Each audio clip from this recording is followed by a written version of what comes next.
Teman-teman sekretariat juga gitu. Kita 5 orang pimpinan itu, kalau nggak ada sekretariat nggak bisa kerja, Mas. Katakanlah kalau baik berarti yang baik dulu KPU Kabupaten Kediri. Nah, ini catatannya. Kalau nanti ada jeleknya, yang jelek ketua KPU Kabupaten Kediri. Alhamdulillah orang Kediri itu dewasa. Wis pilihanmu, kuwi hakmu. Kowe cocok karo wong itu ya monggo, saya cocok pada orang ini.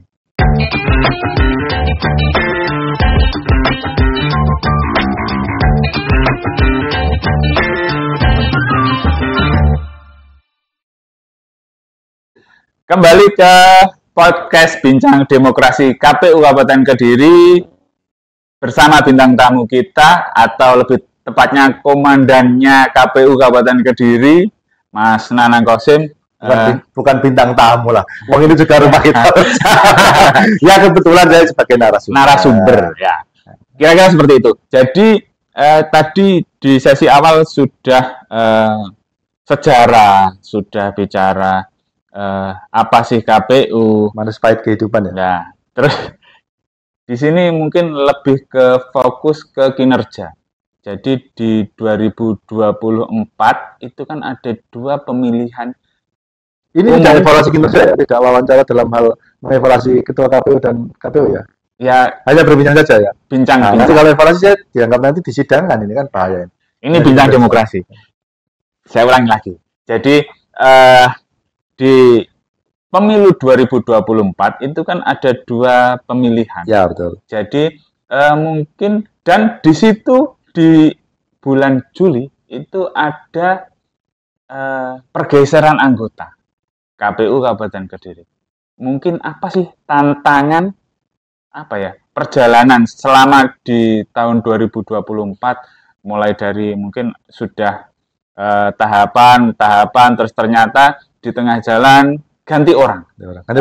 Ganti personel di KPU Kabupaten. Tidak membandingkan antara yang lama dengan yang baru ya. Nah, karena nanti kalau yang baru ya. Nanti dijelaskan.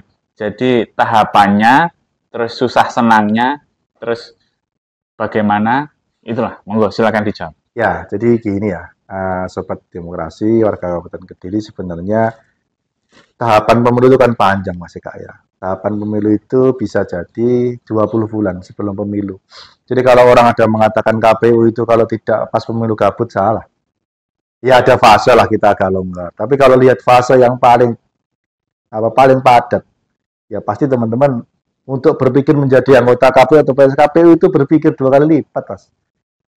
Jadi jangankan kok Sabtu Minggu ya, kita itu pulang, bahkan kemarin Mas Eka mengalami lah, ada instruksi khusus bahwa tidak boleh pulang di bawah jam 12 malam. Itu bagian yang memang kita menjadi tanggung jawab kita, karena memang saat kita menjadi penyelenggara pemilu, KPU khususnya, komisioner itu kan kita punya fakta integritas. Banyak komisioner ya, PNS pun juga sama, teman-teman PNS itu juga punya fakta integritas. Kita kerja purna waktu, jadi nggak ada liburnya. Kalau kita lihat sisi beratnya ya, Sabtu Minggu bahkan Lebaran, dulu kita ingat betul bahwa kita malam takbir kita masih dapat di kantor, Mas. Kalau memang kita tahapannya gimana?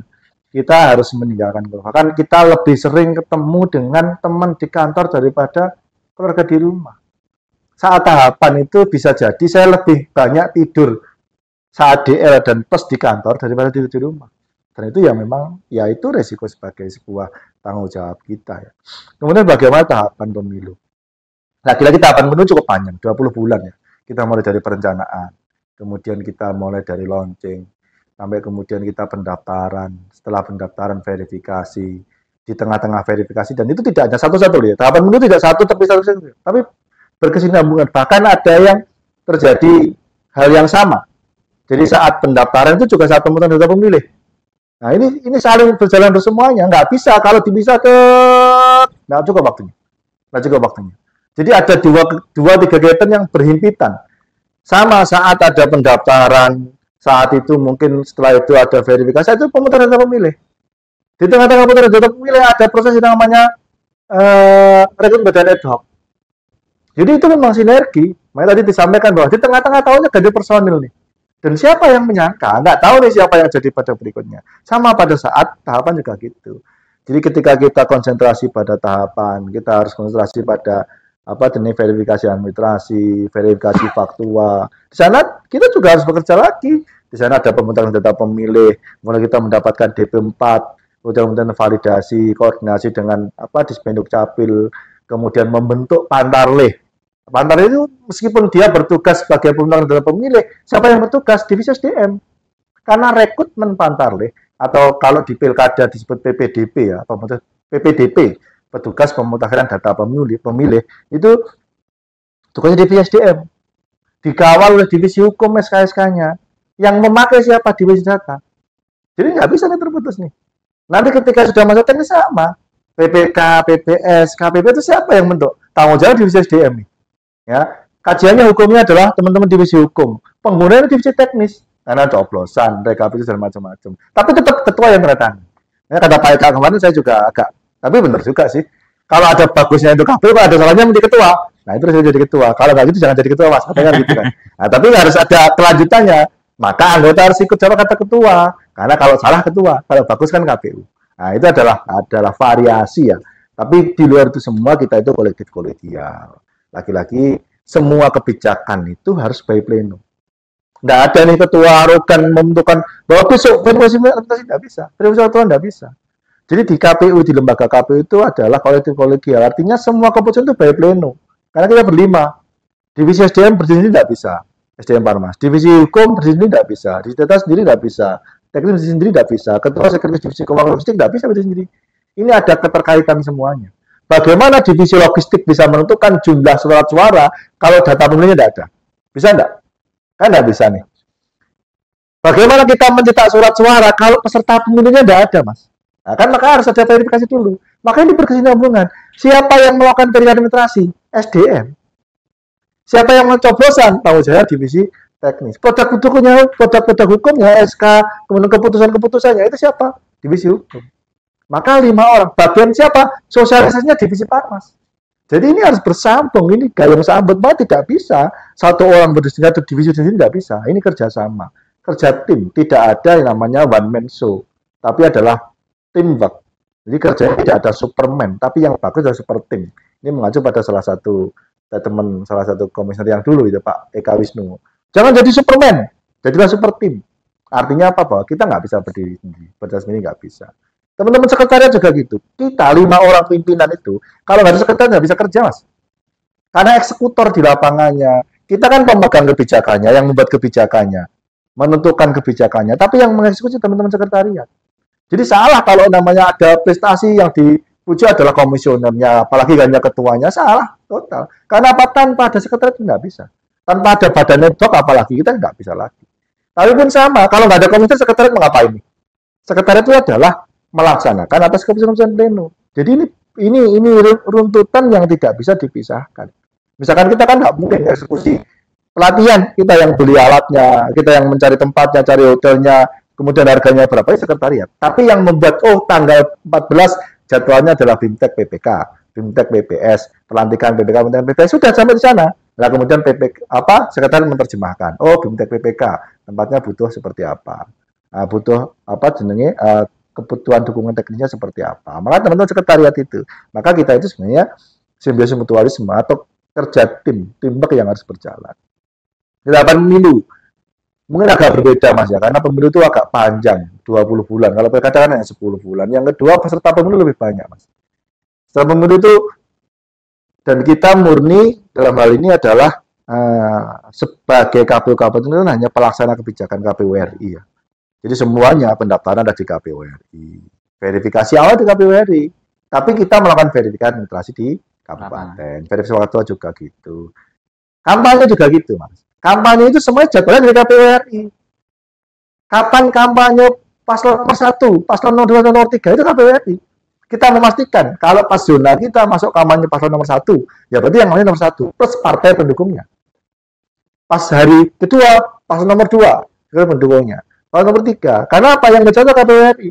Semua tim, semua paslon berkampanye di hari yang sama. Cuman hari di sini, hari besok di sana, hari besok di sana. Itu berganti kan muter. Sama. Nah itu, kemudian partai pendukung juga itu. Apalagi kalau pemilu itu, Mas, selain memilih presiden wakil presiden, ada memilih DPD, ada memilih DPR RI, ada DPRD provinsi, DPR kabupaten kota. Yang masing-masing butuh ruang untuk mensosialisasikan dirinya. menyampaikan visi-visinya, mencari orang untuk mengajak. Kampanye itu kan ada dua. Kampanye yang dilakukan peserta pemilih untuk memilih dirinya. Kampanye yang dilakukan pemilih untuk terlibat di dalam proses. Kampanye dilakukan KPU, itu disebut pendidikan pemilih. Kita juga berkampanye. Ayo masyarakat datanglah KPU, pilihlah calon-calon ini. Maka tugas kita menyampaikan, mensosialisasikan semuanya. Presiden 33 calon kita sosialisasikan. Partai, kita harus mensosialisasikan 18 partai peserta pemilu kita sosialisasikan pada masyarakat. Jadi semuanya harus kita laksanakan. Jadi sebenarnya di dalam tahapan pemilu itu tujuan kita sama, menyelesaikan pemilu.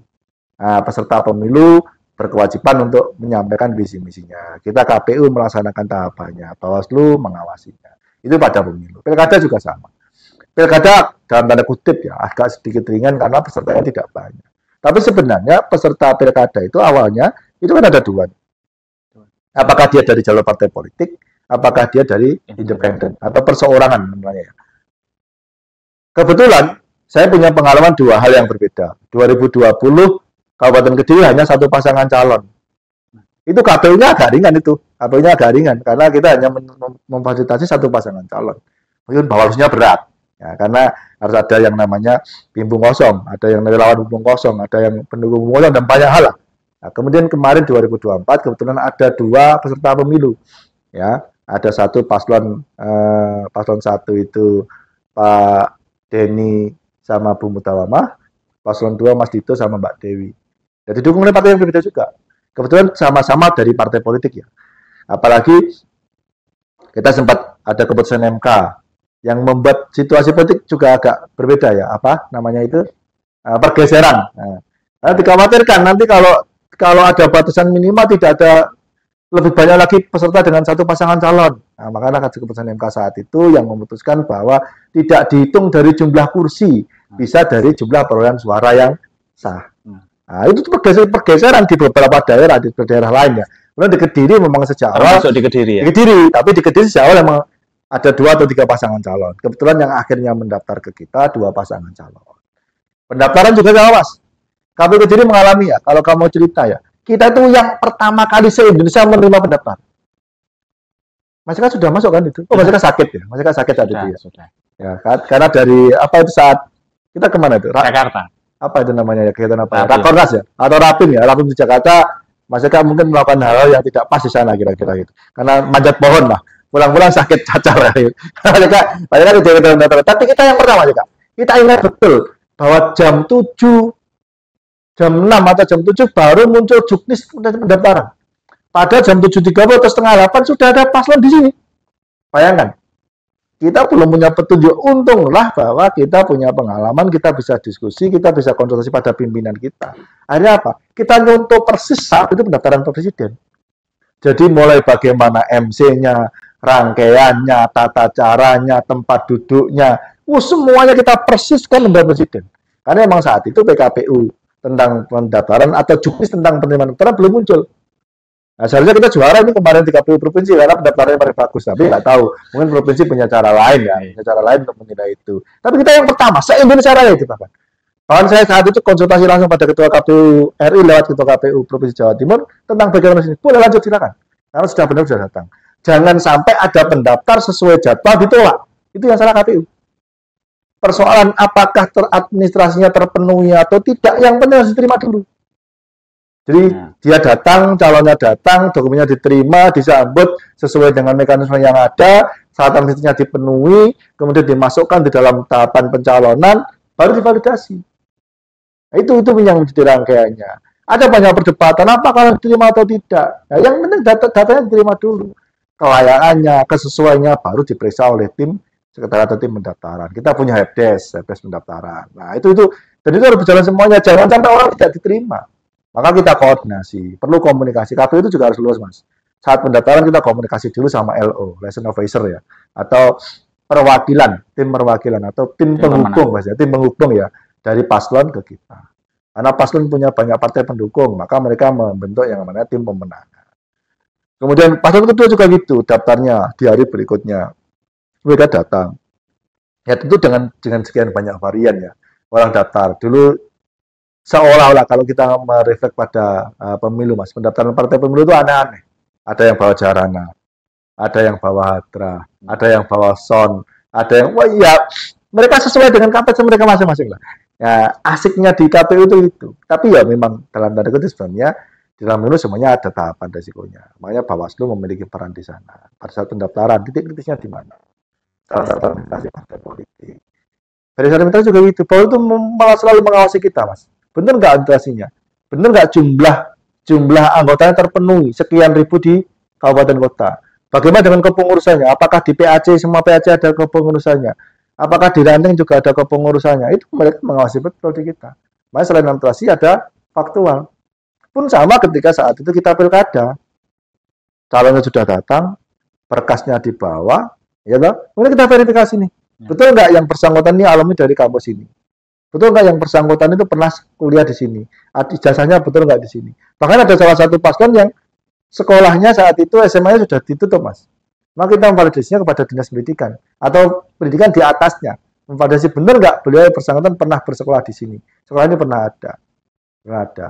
Cuman S1, S2-nya masih ada. Nah, itu hal-hal yang memang kita hadapi. Belum lagi pada saat kampanye. Ya, kampanye namanya, kalau pemilu saking banyaknya peserta, Mas, kadang-kadang tidak terjadi gesekan. Karena masing-masing kontrasi oleh orang di JD. Satu partai saja, satu dapil. Katakanlah kita punya 6 dapil ya di Kabupaten Kediri. 1, 2, 3, 4, 5, 6. Masing-masing partai kan punya calon sendiri-sendiri. Jadi persaingannya bukan antar parpol sebenarnya.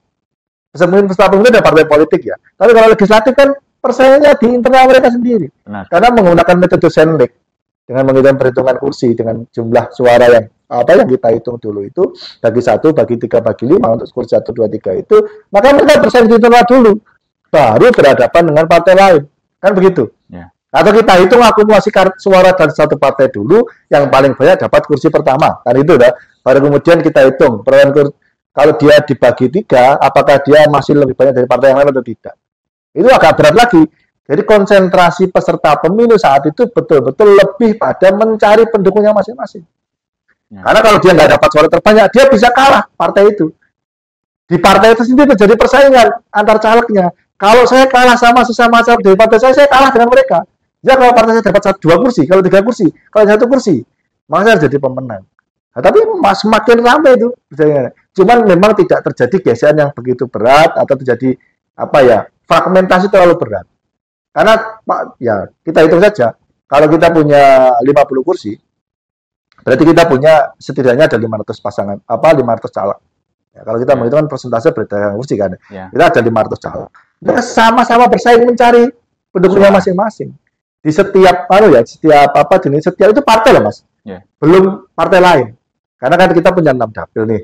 Berarti satu partai kalau 500 calon kalikan 18 partai ada berapa? Tapi kan tidak semua partai terpenuhi ya masing-masing kursinya. Tapi ada banyak, ada sekian ribu calon legislatif yang memang berkompetisi untuk ingin menduduki kursi DPRD kabupaten.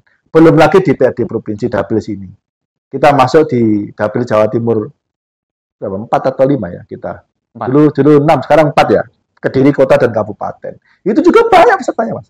18 partai kalikan sekian banyak masing-masing calegnya partai politik. Belum lagi DPR RI, sama. Belum lagi DPD, belum lagi Pilpres. Nah, berbeda dengan pilkada. Pilkada calonnya hanya 2, Mas. Seluruh orang Kabupaten Kediri kalau nggak milih paslon 1 ya paslon 02. Kalau nggak pendukung paslon 1 ya pendukung paslon 2. Ada yang sangat fanatik, ada yang biasa, ada yang cuek.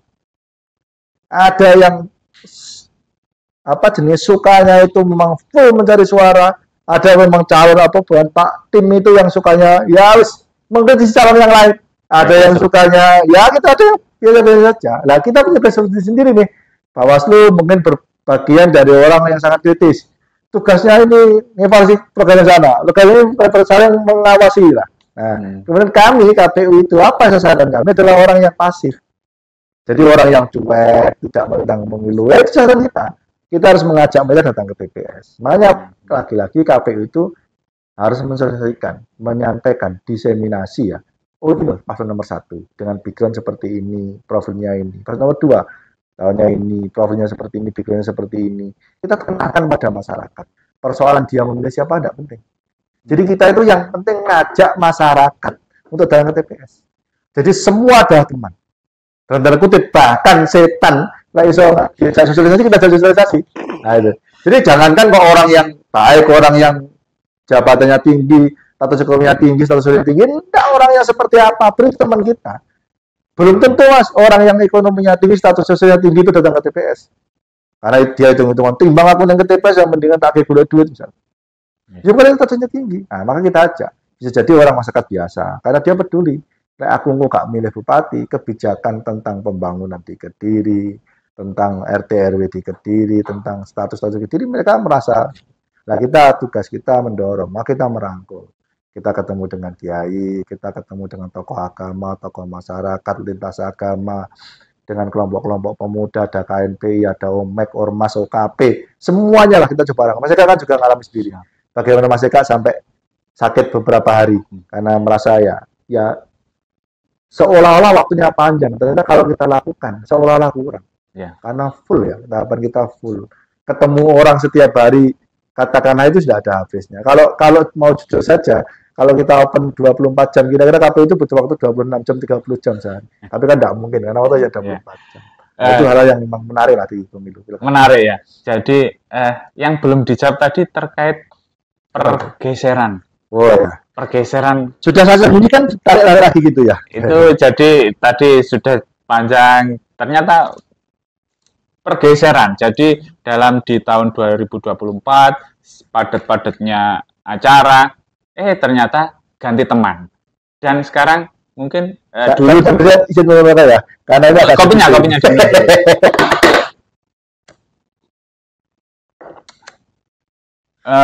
Jadi di tengah padat-padatnya situasi, di tengah genting-gentingnya situasi, di tengah jalan yang dulunya jadi divisi Parmas, yang sekarang sudah menjadi ketua. Mungkin apa sih bedanya terkait pergeseran itu?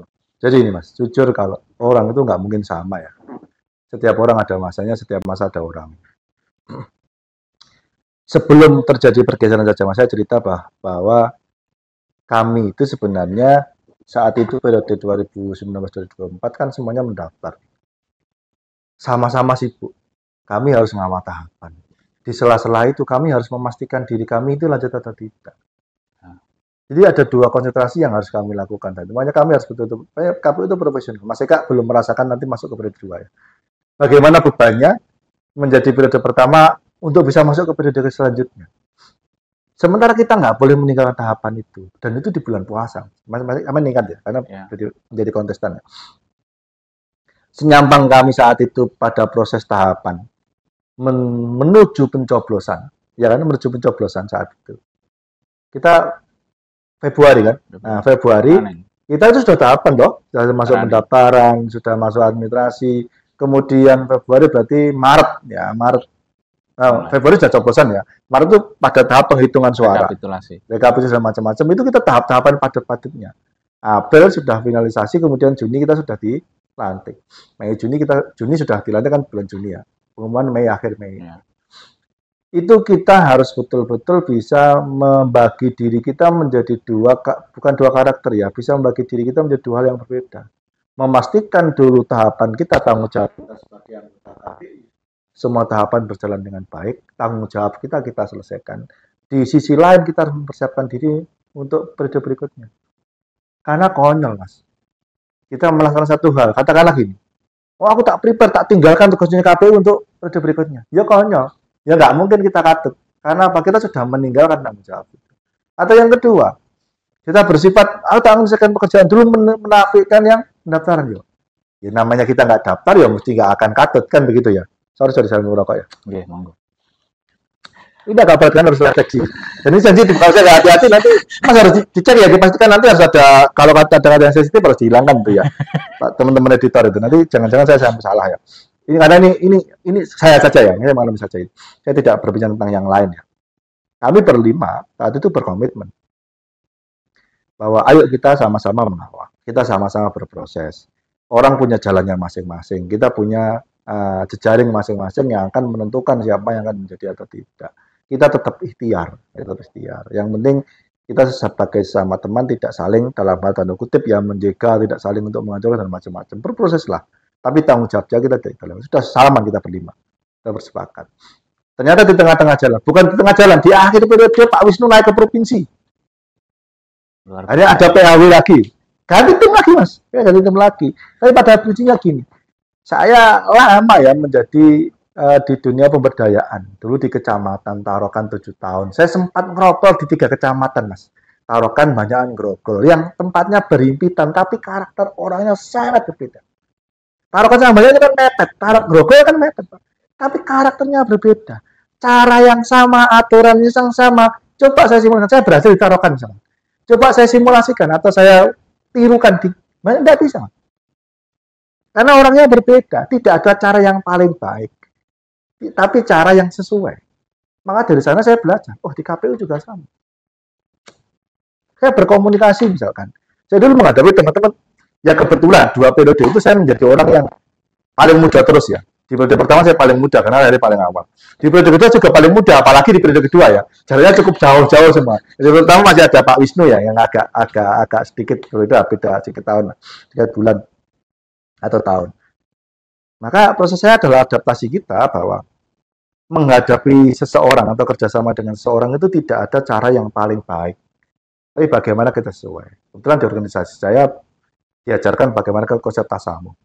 Tawasud, keadilan, berada di tengah-tengah, keseimbangan, tawasun, ta'adil, ya, bersifat adil. Bagaimana saya memporsikan diri saya sendiri? Oh, itu pada saat tertentu saya harus melaksanakan tanggung jawab saya sebagai divisi. Pada saat tertentu saya harus menanggung jawab saya sebagai teman. Pada saat tertentu saya harus mengingatkan saya kepada teman saya saat ada teman saya yang salah. Maka bisa jadi ada beberapa orang yang menganggap saya itu terlalu kaku, terlalu kasar. Bahkan kalau saya bertanya sekretariat itu hampir tidak pernah saya marahi. Ya. Teman-teman juga sering kali gitu. Tapi saya itu gini mas saya, aku kalau nggak sepakat mas, langsung saya omongkan. Itu karakter saya ya. Ya, egois saya merasa bahwa orang harus tahu karakter saya. Tapi setelah itu selesai. Saya nggak sepakat itu mesti lontarkan. Tapi kalau saya salah, saya tidak minta maaf. Saya biasa gitu. Jadi berteman dengan siapapun, dengan role model apapun, tapi saya tetap menjajaki lah. Artinya kan ada orang yang mungkin tidak bisa diajak ngomong di atasnya, saya tahu itu. Ada orang yang memang ketika diajak ngomong kita harus banyak memberi masukan. Ada yang kebalik, ada orang yang sangat dominan ngomongnya. Dia harus sampaikan dulu di pendapat sampai mentok baru kita ngomong. Ada orang yang mas, tapi dikasih masukan tidak diterima. Juga ada orang yang itu. Jadi pia tapi ada kepanggih, tapi ada kepanggih itu juga ada orang kayak gitu dan itu kita hadapi bersama. Harusnya berbeda. Mungkin di periode yang awal dulu ada apa ya? Ada hal-hal yang mungkin karena kebetulan ada perempuannya ya, kita harus ada sisi sensitifnya. Karena kebetulan saat itu ketuanya perempuan, Mbak Ninis kan perempuan. Ada hal yang harus kita jaga. Tidak semua orang juga suka ngopi, misalkan suka nongkrong gitu berbeda. Nah, kebetulan yang periode ini kan berbeda. Hampir semuanya juga senang ngopi, senang nongkrong, meskipun Pak Eka nggak merokok, hanya jarang-jarang lah merokok. Nah, ke depan jangan sampaikan ini nanti rokok nanti saya membaca nanti bahaya iya. Jadi gini mungkin itu ya perbedaannya periode yang dulu dengan sekarang. Mungkin saya sedikit pengen tahu terkait badan ad hoc. Kemarin itu saya juga kebetulan yang menjadi badan ad hoc selaku di PPS. Nah, itu mendengarkan bahwa di salah satu kecamatan Kabupaten Kediri itu ada salah satu insiden. Kira-kira Pak Ketua itu dengar apa enggak? Kira-kira ya. Insiden yang kira-kira agak mencoreng nama lah. Jadi menganggap bahwa KPU, aku rasa kampanye, kita beli saja KPU. Mungkin itu bisa dijelaskan Pak Ketua. Itu salah satu mas, itu bad dan perspektif kita. Badnya apa? Kita kecolongan. Ya, ini informasi saja bahwa saat itu hampir saja terjadi pergeseran surat suara. Perolehan suara di salah satu partai politik di dapil sebelah timur lah. Ada satu peserta pemilu yang mampu awalnya itu melakukan rekayasa dan itu sekali lagi, makanya saya ngomong berkali-kali bahwa ini loh KPU itu sebenarnya tidak bisa penentu karena ada banyak orang yang mengontrol, ada banyak yang mengawal. Saat itu kami betul-betul shock. Kok bisa yang namanya suara itu bergeser dari seseorang ke seseorang yang lain? Lagi ternyata mereka melibatkan banyak orang.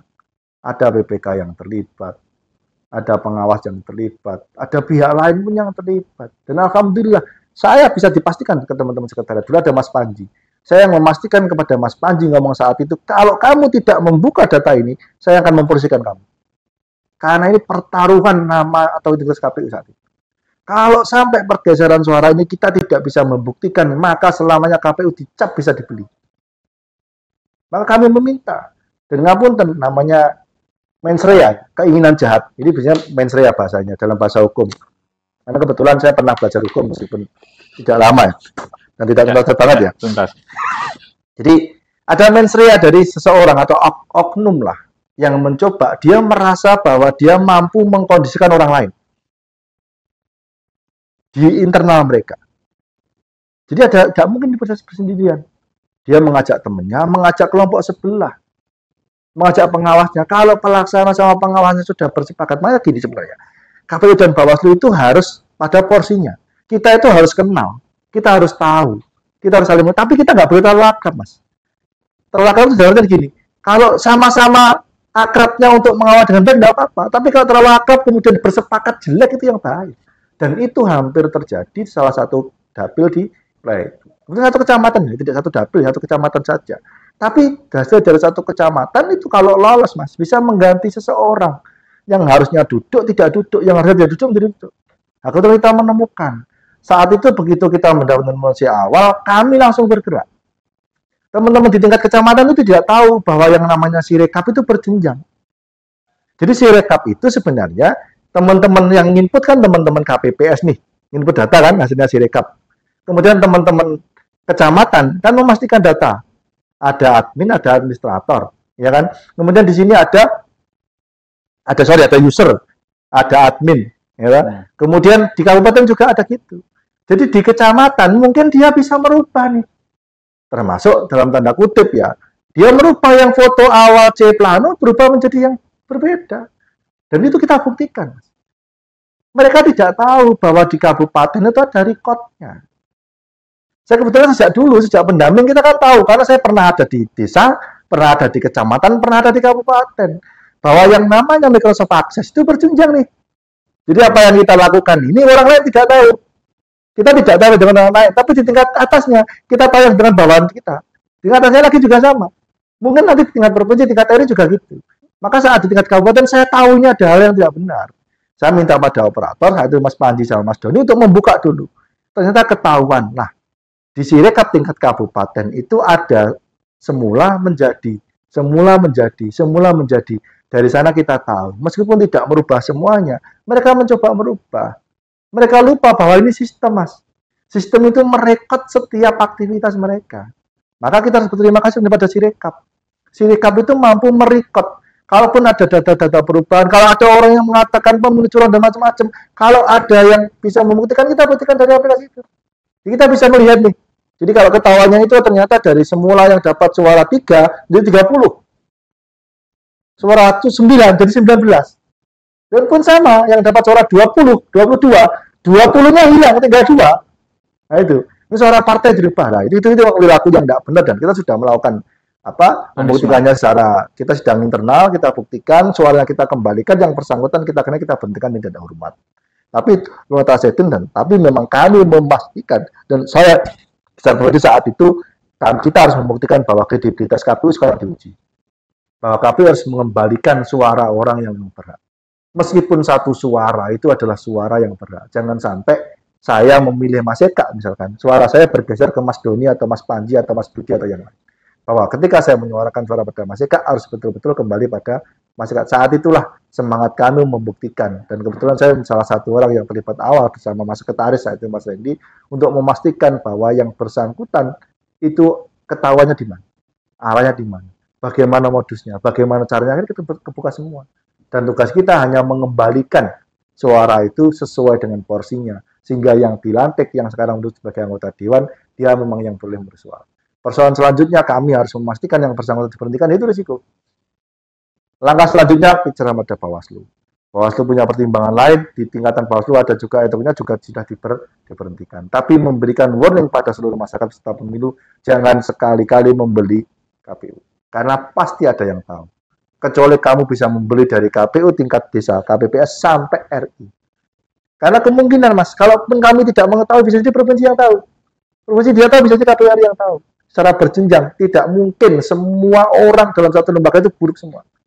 Tetap pasti ada 1-2 oknum yang memang tidak bertanggung jawab. Tapi kalau sistemnya bagus, orang akan berpikir 2-3 kali lagi untuk bermain-main dengan sistem itu. Maka itu tugas kita bersama lah. Terima kasih juga pada masyarakat saat itu, Mas Eka, mungkin kelompok-kelompok lainnya mengingatkan pada kita. Tapi kita memang harus memastikan saat itu tragedi buruk bagi kita ngawal SDM.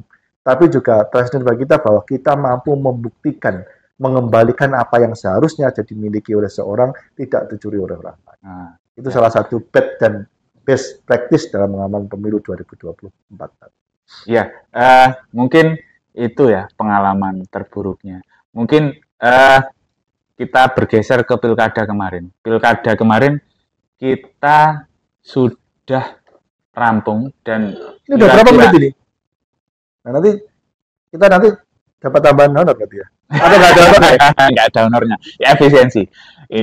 Jadi, saya tambahkan lagi ya. Saya ingatkan lagi, jadi di pilkada kemarin, itu Alhamdulillah Kabupaten Kediri terkait pelaksanaan, mulai dari awal hingga akhir, itu tidak ada gugatan sengketa apapun, terus naik partisipasi 72%, mungkin itu jadi catatan baiklah. Jadi katakanlah kalau baik berarti yang baik dulu KPU Kabupaten Kediri.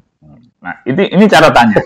Kalau nanti ada jeleknya, yang jelek Ketua KPU Kabupaten Kediri. Jadi di pilkada kemarin kita sudah menorehkan sejarah.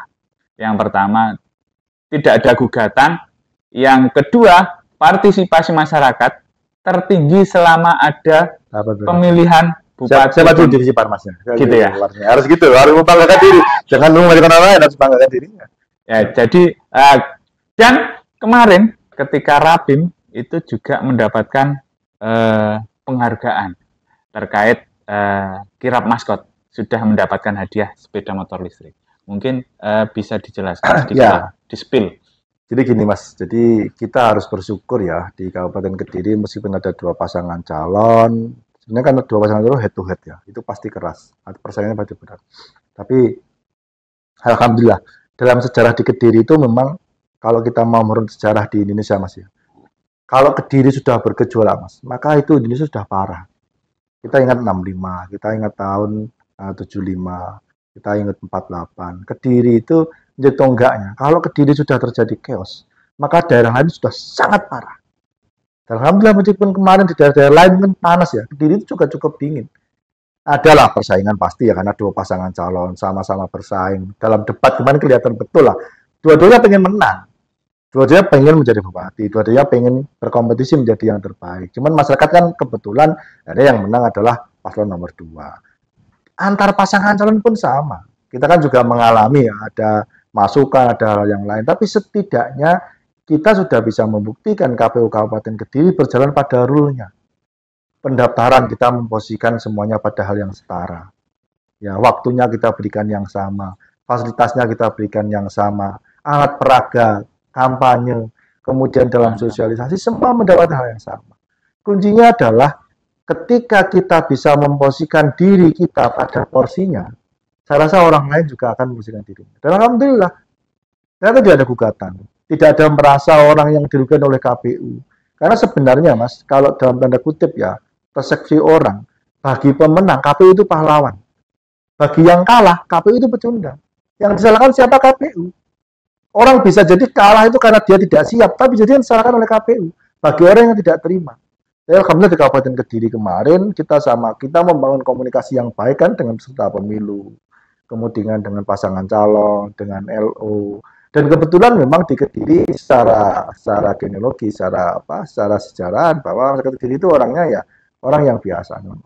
Berbeda juga sama, berbeda pasti, tidak sama pasti, tapi mereka sudah dewasa lah, tidak saling berhadapan-hadapan, tidak saling menghujat, tidak saling, dan sepanjang yang saya tahu 2 periode ini tidak pernah terjadi clash massa antar salah satu pendukung pasangan calon, baik itu presiden, partai politik, kemudian kemarin pilkada, alhamdulillah nggak pernah ada, dan kita tidak berharap itu ada. Yang kedua, ada kampanye misalkan, bisa jadi ada black campaign, ya. Ada black campaign itu boleh, sorry negative campaign itu boleh. Orang saling membaikkan calonnya, melihat jelek sisi orang lain, itu negative campaign namanya. Tapi jangan sampai black campaign, jangan sampai orang itu memfitnah. Katakanlah Mas Eka istrinya satu, saya bilang Mas Eka istrinya dua. Nah, itu namanya black campaign. Pada satu menuju dua, itu sudah black campaign namanya. Karena faktanya satu. Meskipun kita nggak tahu nanti ke depan apakah satu atau dua ya. Pak Ketua dulu ya. Sepertinya Pak Ketua dulu. Nah itu, maksudnya itu namanya negative campaign itu yang nggak boleh. Tapi kalau black campaign, Mas Eka anaknya banyak. Iya, Mas Eka kan anaknya 4. Bahkan nyalip saya nikah lebih dulu, Mas Eka punya lebih banyak. Nah itu kan namanya memaparkan fakta yang mungkin dalam tanda kutip ya. Meskipun Mas Eka sangat menjauh dengan anak 4. Saya bahkan ingin punya anak lebih dari itu. Tapi bagi beberapa orang, kok gampang menduga anak toh. Nah, padahal juga pada sudut pandang yang lain, banyak anak banyak rezeki. Nah, itu juga sama seperti itu. Ada orang yang mungkin punya hal yang dilakukan kurang pas untuk ukuran orang lain, tapi pas untuk ukurannya. Itu bisa jadi dikampanyekan, Mas. Nah, dikampanyekan, tapi nah, alhamdulillah orang kecil itu dewasa. Wes pilihanmu, hakmu. Kowe cocok karo wong itu ya monggo, saya cocok pada orang ini. Termasuk pada Bawaslu, kita bisa melihat catatan Bawaslu. Hampir kita tidak menemukan yang namanya rekomendasi Bawaslu pada tahapan pilkada ini. Ya. Lalu itu sampai ini sawah kita tidak ada kecuali satu saat itu ada ad hoc yang bukan ikut ya, tapi disinyalir terlibat di dalam salah satu kegiatan kampanye. Dan kita juga sudah melakukan tahapannya, kita memvalidasi, kita melakukan sidang dan sudah terselesaikan.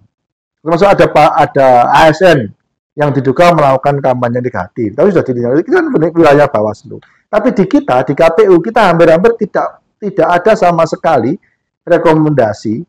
Saran perbaikan ada, tentang memutakhirkan adalah pemilih ya. Nah, saran perbaikan masih ada tahapan, kita diingatkan. Tapi rekomendasi nggak ada. Artinya bahwa apa yang kita lakukan dalam tahapan pilkada, secara kolektif, kolegial 5 orang komisioner, plus sekretariat, plus badan itu kita, itu bisa diterima oleh masyarakat. Bisa diterima oleh pengawas, bisa diterima oleh peserta pemilu.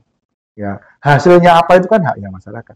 Tapi setidaknya kita bisa memposisikan diri bahwa KPU tugasnya adalah panitia pertandingan, panitia pemilu. Kapan pembentukan badan itu? Pasti ada yang suka, yang tidak suka. Bagi yang suka yang diterima, Mas. Bagi yang tidak diterima kan juga tidak terima, kan gitu kan? Sama lah, Mas Eka diterima jadi komisioner KPU, yang tidak terima lebih banyak. Karena pendapatnya ratusan, yang diterima hanya 5 orang. Nah, bagi yang lain ini tidak terima. Kok bisa yang diterima itu, yang diterima itu? Nah, tapi kan kita sama-sama melakukan ikhtiar ya Mas, bahwa CAT kita laksanakan, tahapan kita laksanakan, tapi yang diterima siapa, lagi-lagi itu ada garis nasib, ada garis tangan, ada campur tangan Tuhan. Sekuat apapun orang merekayasa ini pada Tuhan, lagi-lagi juga sama. Makanya kemarin saat kita tahapan, kita selalu mendekat, ikhtiar kita secara fisik kita lakukan. Mas Eka juga melaksanakan sholawat bersama. Dulu kita juga di awal menggelar doa bersama. Kita mendekat pada kiai, kita mendekat pada kelompok tokoh agama yang lain, bahwa semua ayo bersama-sama, kita rangkul lah. Tujuan pilkada itu baik, tujuan pilkada itu adalah mensukseskan proses peralihan kepemimpinan rutin 5 tahun yang sudah dikawal oleh undang-undang. Bahkan kalau kita jujur Mas, pemilu itu diakui di undang-undang dasar. Pemilu selama 5 tahunan, dilaksanakan oleh komisi pemilihan yang bersifat nasional, maka itu kan sudah amanah undang-undang. Maka kita sebenarnya melaksanakan tahapan pemilu nih. Nah, tahapan turunannya ada permennya, ada PKPU-nya, ada undang-undangnya, ada PP-nya, ada surat keputusannya, dan alhamdulillah kita mampu mengawal. Debat kita juga berjalan. Nah, saya juga berterima kasih pada Mas Eka selaku divisi Parmas ya, sudah bisa menggelar debat sekian 2 kali debat kita, dan alhamdulillah pesertanya juga cukup meriah. Ada gesekan ya, namanya orang berkompetisi pasti ya, ada orang yang berkampanye, tapi kan tidak ada clash. Seperti kita nggak ada clash, saling sesama juga setelah selesai debat semua berangkulan, semua kembali menyatakan. Dan yang ini yang saya harus berterima kasih pada 2 pasangan calon kader-kader terbaik Kediri ya, baik itu Pak Denny dan Bu Mutawamah, Mas Dito dan Mbak Dewi, sama-sama merasakan, sama-sama berkompetisi, tapi saat sudah diputuskan siapa yang menang, yang kalah legowo bahwa dia tidak menjadi pemenang, tapi yang menang pun tidak jumawa. Mereka mau menyapa, mau merangkul, dan sekarang sudah sudah kembali pada dunia ini. Sudah bisa bergandengan tangan bahwa membangun Kediri itu tidak bisa oleh satu orang, harus bersama-sama. Bupati betul sendiri nggak bisa, Mas. Harus ada elemen-elemen yang mendukung. Itu yang menurut saya harus berterima kasih ya, syukur alhamdulillah bahwa saya tinggal di Kediri. Saya hadir di Kediri, saya menjadi bagian orang Kediri yang ternyata memang orang Kediri secara kedewasaan itu cukup tinggi. Tidak sepakat biasa, jangankan kok antar pasangan calon. Kita berlima saja kan sering kali berdebat itu ya. Kita dengan sekretariat. Nah, itu kita dengan badan network. Tapi prinsipnya semua bisa berjalan. Meskipun ada beberapa catatan saat kita ada di badan network, saat kita sosialisasi, saat kita distribusi logistik, saat kita pelaksanaan tungsura, dan tapi itu menjadi pembelajaran di kita, dan kita juga perlu berterima kasih Mas pada saat kesempatan kali ini pada seluruh stakeholder. Ya, pada pemerintah Kabupaten Kediri, pada TNI, pada Polri, pada Kejaksaan, pada pengadilan, pada dinas-dinas yang lain semua itu terlibat. Karena nggak bisa, Mas. Saat itu, jangan tahu sendiri kita sama-sama menjadi saksi sejarah ya. Bagaimana logistik awal logistik saja. Dari Semarang ke kita 2 kali banyak meletus. Dan itu kalau nggak tahu polisi bagaimana? Surat suara kan bisa bahaya. Pada setiap tahapan saat kita debat di Sumu, bagaimana polisi standby semua, kita belum datang saja polisi sudah ada di sana. Polisi sudah bagaimana mengamankan. TNI juga support full. Pak Dandim, Pak Kapolres Kediri Kota. Kita bahkan merepotkan Kapolres Kediri Kota karena tempat kita, kalau Kediri kan ada di 2 wilayah hukum. Yeah. Ada Kapolres Kediri Kota di wilayah Barat Sungai, kemudian Kapolres Kediri di wilayah Timur Sungai. Kemudian debat kita di Insumo, satunya di Convention Hall. Ya pasti ketika di Insumo melibatkan Kapolres Kediri Kota, dan alhamdulillah pengamanan sangat maksimal. Terima kasih pada seluruh jajaran Polres Kediri Kota, pada Dandim, kemudian saat di Insumo juga sama, Pak Kapolres Kediri setelah seluruh jajaran dan hadir. 2 kali debat, semua Kapolres hadir. Memastikan bahwa semua tahapan berjalan baik, debat bisa berjalan. Artinya bahwa semua sengkuyung. Inginnya bahwa Kediri bisa berjalan dengan baik, dan hasilnya alhamdulillah semua bisa berjalan baik. Dan itu juga prestasi semua, termasuk pada seluruh warga Kabupaten Kediri yang tidak terpancing dengan isu nggak benar. Tidak terpancing atas informasi-informasi hoax. Semua bisa menerima, semua bisa memilah dan memilih, semua bisa memfilter, yang baik diterima, yang tidak baik juga ditolak. Dan seluruh tim pemenangan, baik itu paslon 1, paslon 2, peserta pemilu, partai pendukung paslon 1, paslon 2, kita berterima kasih bahwa kita sudah sama-sama menjalankan tugas kita, amanah kita, kami sebagai panitia pelaksana, panjangan sebagai peserta pemilu, Paul sebagai pengawas, dan juga pihak-pihak yang lain, kita sudah bisa melaksanakan tugas kita. Setidaknya kita sudah mencatatkan diri kita dalam sejarah Indonesia. Pertama kalinya pemilu serentak dilaksanakan di tahun yang sama. Kita bukan hanya menjadi saksi sejarah, tapi pelaku sejarah. Bahwa ternyata kita bisa sukses melaksanakan pemilu di tahun yang sama. Alhamdulillah tidak ada goncangan, tidak ada hal yang lain. Itu menurut kita harus berterima kasih tentunya pada Allah Subhanahu Wa Taala yang telah memberikan kemudahan pada kita. Itu Mas. Terima kasih. Tadi belum di-spill terkait partisipasi masyarakat kenaikan. Itu kira-kira bagaimana? Maksudnya yang dulu SDM-nya karena hanya 1 pasangan calon, dengan yang kemarin ini 2 pasangan calon. Ya, jadi gini. Partisipasi pemilih itu sebenarnya bukannya tugasnya KPU. Ya. Itu pasti tugasnya seluruh warga negara Indonesia ya. Wabil khusus di Kediri berarti Kabupaten Kediri. Maka kemarin itu kita betul-betul ya, di periode awal saya masih di awal perencanaan ya, sampai bulan Mei kan saya masih divisi Parmas. Saat launching, bagaimana kita bisa menggelar launching di Pemkab ya, bagaimana kita melobi semua pihak lah. Karena kepolisian awalnya kita nggak boleh ngundang grup musik atau kegiatan yang besar, atas penjelasan kita yang semula nggak boleh malam, harusnya harus siang, ya kita tetap bisa. Karena memang sama-sama kita harus meyakinkan semua pihak bahwa semua akan berjalan pada koridornya. Yang kedua, bagaimana inovasi. Mas Eka sudah punya sekian banyak inovasi lah. Kirap kemarin Mas Eka sudah punya inovasi. Bahkan diakui oleh Jawa Timur bahwa Kirap yang dikomandani oleh Mas Eka selaku divisi Parmas menjadi juara 1. Bahkan dapat hadiah motor lah. Motor listrik ya. Belum pernah gitu ya. Nah, itu menjadi sebuah prestasi bahwa kita diakui, Mas. Sejak awal sebenarnya kirap pemilu kita menjadi kirap yang paling banyak penonton. Karena kita bisa berkolaborasi dengan dinas kesenian, dengan pihak-pihak terkait, dengan pelaku-pelaku seni, menampilkan sekian banyak seni, menampilkan ada hal yang memang Di tempat lain tidak ada. Yang namanya apa? Tiban. Dulu ada parade band kan tidak ada di tempat lain. Tiban. Kita kemana Tiban, nah, Pak kemana Tiban dan Pak Mas Eka ya sebagai divisi ternyata juga menjiwai, bisa tampil ke bawah, kemudian bisa main Tiban gitu ya. Ya meskipun bisa jadi yang dipukul Mas Eka kesakitan karena Mas Eka kayaknya itu kesurupan juga itu masuk itu ngaruhnya itu kodamnya masuk juga itu. Termasuk saat apa dengan kita kesenian itu Mas Eka ternyata juga punya hobi joget lah. Itu kalau sudah dengar musik dangdut kayaknya sudah mulai jerum itu sudah mulai apa namanya jiwa-jiwa seni, jiwa-jiwa jogetnya sudah muncul. Nah, itu anu Mas, itu hal-hal yang sangat alamiah. Ya, mungkin itu lebih pada dunia fairnya seniman ya dan tim Parmas saat itu saya berterima kasih pada Mas Eka dan tim Parmas semuanya juga pada Eddoc yang sudah memperhatikan itu. Bahwa kita harus mengakui partisipasi tidak hanya kita, tapi peserta pemilu berpengaruh. Kemudian situasi pemilu juga berpengaruh. Meskipun kita pernah membuktikan di fase saat itu COVID dengan satu pasangan calon, kita sudah pernah membuktikan bahwa ada kenaikan signifikan. Dari yang sebelumnya tidak ada COVID, 3 pasangan calon hanya 60%. Kita 65% saat itu 2020. Tapi alhamdulillah ketika berganti estafet tongkat divisi Parmasnya naik lagi dari 72. Nah, itu menunjukkan prestasi bahwa divisi Parmas sekarang dengan sekian banyak variabel perubahannya, dengan inovasinya menunjukkan bahwa ya ini kita pecah rekor. Dalam sejarah pemilu langsung di Kabupaten Kediri, lebih dari 70% ya baru sekarang ini. Dan itu pecah rekor dan terima kasih pada seluruh warga Kabupaten Kediri, di internal divisi Parmas, plus untuk Pak Eka lah, ini karena divisi Parmas lah, tim Parmas, kita tim Parmas, juga pada peserta pemilu. Karena kalau nggak peserta pemilu ngajak juga nggak ada. Kemudian pada warga masyarakat, OKP, Ormas, dan yang lain lah. Karena mereka juga punya peran, termasuk pada teman-teman media, Mas. Kita harus berterima kasih pada teman-teman media yang sudah mendesiminasikan informasi kepemiluan pada seluruh masyarakat yang terlibat baik lewat kampanye, kemudian informasi kepemiluan dan hal yang lain. Mereka punya peran yang cukup signifikan terhadap sukses pelaksanaan Pilkada serentak 2020. Oke, terima kasih.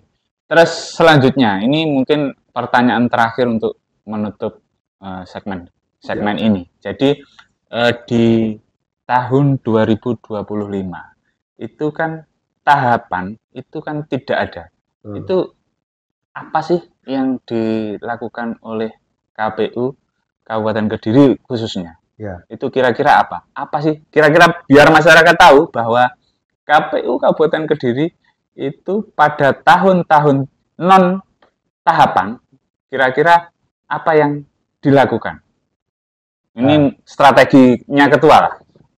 Ini menarik. Kita menghadapi fase yang berbeda. Saya periode 1 dan periode 2. Periode saya 1 dulu, pemilu dan pilkada di tahun yang berbeda. Sehingga hampir dalam full periodik itu kami harus menghadapi tahapan. Saya masuk sudah tahapan penetapan, break paling 1-2 bulan, habis itu masuk tahapan pilkada. Pilkada belum selesai, masuk data tahapan pemilu. Nah ini nanti 2002, periode KPU periode 2024-2029 akan menghadapi fase break yang cukup agak panjang ya. Kita misalkan kemarin melaksanakan pemilu pada bulan Februari, melaksanakan pilkada pada bulan November, ya. Sebenarnya kan harusnya berakhirnya pada Januari. Tapi kan ternyata sampai bulan ini saja, kita masih punya tahapan. Kita masih punya. Jadi kalau masyarakat merasa KPU ketika tidak ada tahapan nganggur, gabut, ya, dan itu salah. Ini kita masih punya tahapan. Kita harus menyelesaikan administrasi pertanggungjawaban. Kemudian kita menyusun laporan. Kita menyampaikan pada masyarakat hasilnya pemilu. Bahkan ngapunten besok tanggal 30 masih ada rakor loh. Meskipun tanpa anggaran dari KPU. Ya, ini harus dipahami oleh masyarakat bahwa sekarang kita menghadapi situasi dalam kondisi efisiensi, kebijakan pemerintah efisiensi. Kalau ngomong jujur, KPU sekarang tidak punya anggaran selain honor sama operasi kantor. Maka hari ini bagian dari podcast ini adalah bagian dari inovasi KPU. Kita bisa berkegiatan non budgeter, non anggaran. Karena kalau mengundang ketua KPU, makanya diundang ya gratisan-gratisan. Diundang ke KPU, kita Bawaslu, nanti Bupati, nanti Kapolres ya tidak non budgeter. Kalau kita mengundang pihak luar akademisi mau tidak mau kita ada bantran, ada honor, cuma kan enggak ada. Nah ini terima kasih pada teman-teman Parmas ya yang sudah berinovasi bahwa melanjutkan podcast non budgeter, bahwa tetap bisa beraktivitas. Satu, pendidikan memilih. Jadi sosialisasi seperti ini pendidikan pemilih. Kita tetap wajib KPU itu selama tahapan kita dilantik sampai akhir kita berkewajiban melaksanakan namanya pendidikan pemilih dengan cara apapun. Apakah podcast, apakah medsos, apakah bikin konten nanti ya. Ya kita berharap lah nanti teman-teman Parmas tidak hanya ya seperti ini ya. Nanti bisa dicuplik beberapa kata-kata yang menarik jadi kontennya medsos, bikin kata-kata tagline atau bikin video pendek di TikTok nanti sebagai bahan sosialisasi pada masyarakat biar tahu nih situasi-situasinya perubahan. Yang kedua, kita masih punya PR pemutakhiran data pemilih, Mas. Pemutakhiran data pemilih berkelanjutan namanya, PPDB. Pemutakhiran data pemilih berkelanjutan dilakukan mulai tahapan awal sampai nanti DPT. Setelah pemilu kita memutakhiran lagi. Nah, sampai nanti ada pemilu selanjutnya. Jadi pemutakhiran data pemilih itu tidak tetap berlanjut. Setiap bulan kita harus pleno memutuskan data pemilih yang faktual, updating. Karena apa? Ngapunten, nanti di 2027 kita ada Pilkades. Mereka butuh nih data pemilih terakhir, pasti berkoordinasi dengan KPU. Maka kita akan bersinergi menyampaikan data pemilih pada tahun Pilkada serentak 2024 sekian. Setelah kita mutakhirkan nanti pada 2007 sekian banyak orang. Ada orang yang meninggal, ada orang yang sudah masuk pada usia pemilih pada saat itu. Siapa yang punya validasi data yang paling update? Itu adalah KPU. Karena KPU membangun data pemilih. Belum lagi, kita harus membangun Bakuhumas, Badan Koordinasi Kehumasan. Membangun komunikasi dengan lintas sektor ya, dengan pemerintah kabupaten, semua SKPD yang berkepentingan dengan kita, dengan kepolisian, dengan TNI, kemudian dengan kejaksaan dan pihak-pihak lain termasuk OKP dan Ormas. Nah, tapi sementara ini karena kita memang belum punya anggaran, maka kita melakukan kegiatan non budgeter. Maka kita mengandalkan koneksi. Ya kita kenal dengan pemerintah kabupaten, Pak Kapolres, alhamdulillah Pak Kapolres sangat baik, Pak Bimo, Pak Kapolres Kediri Kota, Pak Pram sangat baik, kemudian Pak Kajari sangat baik dengan kita, punya hubungan yang sangat baik dengan kita. Ya, sorry, kalau Kapolres Kediri Kota Mas Bramantio, kalau Kajarinya Pak Pram, ya bersama namanya, sama-sama orang-orang hebat tadi Kediri, membangun komunikasi yang cukup baik dengan kita. Kita bisa ngabun dengan hanya WA, telepon-teleponan, kemudian kita janjian, sekedar ngopi, dan itu menjadi cara-cara kita. Dan yang ketiga, jangan lupa bahwa KPU tetap harus melaksanakan tahapan-tahapan. Tahapan-tahapan sekali lagi karena memang kita non budgeter ya kita sesuai dengan kapasitas kita. Tapi kami, terutama saya berpesan pada seluruh komisioner, sekretariat, meskipun kita ada yang namanya efisiensi, tapi hak pribadi kita kan nggak berkurang. UK kita juga nggak berkurang. Gaji teman-teman PNS juga nggak berkurang. Tunjangan pun tidak berkurang. Maka saya tetap berharap seperti pesan saat kemarin pertemuan bahwa kita tetap harus kantor wajib, melaksanakan kebijakan kewajiban kita wajib, melaksanakan tahapan-tahapan itu wajib, dan kita berharap mungkin kemarin kita sudah audiensi dengan Bupati, nanti mungkin kita lanjutkan dengan audiensi dengan DPR, bahwa bisa jadi kita akan mengajukan anggaran hibah non pemilihan sebagai basic kita untuk melakukan pendidikan milih, sosialisasi, juga pemutakhiran data dan hal yang berkaitan dengan pemiluan di Kediri. Siapa tahu memang masih ada slot anggaran dari Kabupaten Kediri untuk melaksanakan memberikan hibah non pada KPU Kabupaten Kediri. Itu Mas. Yang terakhir, mungkin kata-kata penutup disampaikan kepada seluruh teman pemilih warga Kabupaten Kediri, pesan dan kesannya. Jadi untuk pemilihan yang akan datang. Jadi untuk pendidikan, gimana sih biar warga Kabupaten Kediri lebih melek lagi tentang apa sih demokrasi? Oke. Terima kasih seluruh sobat Bincang Demokrasi, seluruh warga Kabupaten Kediri. Yang pertama saya mengucapkan terima kasih ya. Applause atau proud menghargai sebesar-besarnya pada seluruh warga Kabupaten Kediri, baik itu masyarakat pemilih, stakeholder terkait, pemerintah kabupaten, TNI Polri, kejaksaan, pengadilan, dan seluruh pihak OKP, Ormas, OMEK yang sudah terlibat bahwa kita bisa membuktikan bersama-sama, meskipun kita berbeda pilihan, ternyata masyarakat Kediri bisa membuktikan kedewasaannya. Yang kedua, juga berterima kasih dalam partisipasi kita sudah cukup naik, cukup tinggi. Itu membuktikan bahwa warga Kabupaten Kediri punya kepedulian terhadap pemilu meskipun belum 100%, 72% berarti ada sekitar 27, sekian persen yang belum hadir ke TPS. Sehingga saya berharap ke depan seluruh warga Kabupaten Kediri kita sudah bisa membuktikan dalam pemilu kita sudah bisa memilih presiden, DPD, DPR RI, DPRD Provinsi, DPD Kabupaten. Kemudian dalam pilkada kemarin kita sudah bisa memilih bupati, kemudian memilih gubernur kita, gubernur Jawa Timur, membuktikan bahwa apa yang menjadi pilihan kita yaitu, meskipun ngapunten, bisa jadi pilihan jenengan kemarin bukan yang menjadi bupati, bukan yang menjadi gubernur. Tapi kita tetap harus mengakui bahwa bupati yang terpilih sekarang adalah yang mendapatkan suara terbanyak di Kabupaten Kediri. Gubernur yang terpilih sekarang adalah gubernur yang mendapatkan suara terbanyak di Jawa Timur. Mereka yang mendapatkan amanah, mari kita bersama-sama mengawal kebijakan beliau. Mungkin ada yang bertugas sebagai pelaksana kegiatan, ada yang bertugas sebagai kontrol kebijakan, ada yang bertugas sebagai penanggung jawab kegiatan. Kita bersama-sama mengawal itu, kita bersama-sama kembali sebagai warga Indonesia, sebagai warga Kabupaten Kediri. Prinsipnya kita ingin menjadi lebih baik lagi, bahwa hari ini lebih baik dari hari kemarin dan hari besok lebih baik daripada hari ini. Dan saya berharap nanti di pemilu selanjutnya, di pemilu 2019 kita akan ketemu, di pemilu 2029 kita berharap nanti siapapun, bagi warga yang belum menggunakan hak pilihnya, gunakan hak pilihnya. Bagi warga yang ingin menjadi peserta pemilu, silakan. Karena terbuka secara umum, siapapun bisa menjadi peserta pemilu. Dalam hal ini adalah mendaftar sebagaimana aturan.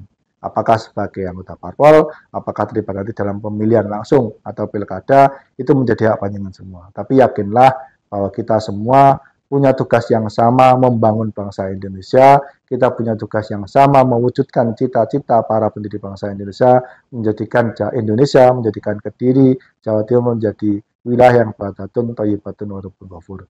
Mari kita bekerja, kita melaksanakan tanggung jawab kita sesuai dengan tupoksi atau sesuai dengan porsi kita masing-masing. Tidak ada yang lebih penting. Ada pemerintah, ada pelaksana kebijakan, ada masyarakat, semuanya pura-pura masing-masing. Ada pejabat, tidak ada rakyat juga tidak bisa berjalan. Ada rakyat, tidak ada pejabat juga tidak berjalan. Termasuk TNI Polri. Semuanya bertugas-tugas yang sama. Legislatif, eksekutif, yudikatif, semua orang punya tugas yang sama. Tujuan kita sama. Menjadikan Indonesia adalah tempat yang aman, tempat yang baik untuk cita-cita hidup bagi kita dan anak cucu kita ke depan. Terima kasih atas waktu yang diberikan. Ada kesalahan, mohon maaf. Dinaswatul mustaqim. Wallahumma fiqh lakum. Wassalamualaikum warahmatullahi wabarakatuh. Terima kasih bagi Sobat Permisa podcast Bincang Demokrasi KPU Kabupaten Kediri. Sampai jumpa di episode berikutnya. Jumpa lagi dengan kami, Eka Septiawan, Divisi Sosdiklih Parmas dan SDM, KPU Kabupaten Kediri. Sampai jumpa.